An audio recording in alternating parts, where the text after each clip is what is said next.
to see everybody here today. We thank you for coming. This is National Signing Day.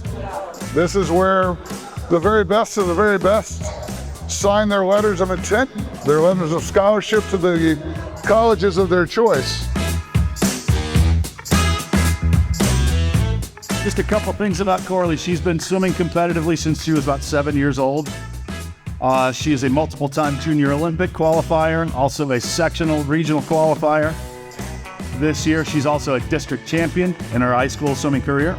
She's a two-time state qualifier and top 10 in the state this year in the 500 freestyle. Well, Corley is about to sign her letter of intent to go to Harvey Mudd College. It's in Los Angeles. She's going to swim Division III, where she'll be a contender and a contributor right away. And I look for bigger and better things for her in the future.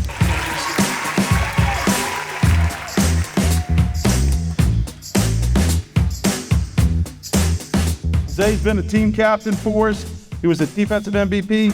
He was the FACA All-State player this year. He was an FACA All-Academic American this year. He was the FIFC Conference Player of the Year. And I know I'm getting tired because I had to change pens at this time. He's the Monroe County Defensive Player of the Year. He's a hard worker. He's dedicated to his academics, his excellence. He's rose to the challenge on every opportunity. He's a physical player. He can take over a football game. And today we're blessed to have him sign with the U.S. Naval Prep Academy.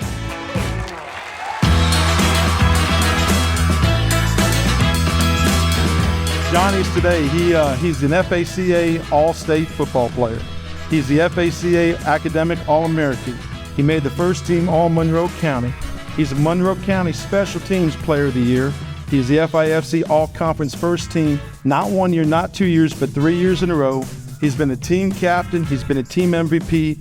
He's the All-District 24 nominee for the state. And today he's signing with Holmes Community College NFL Scholar Team.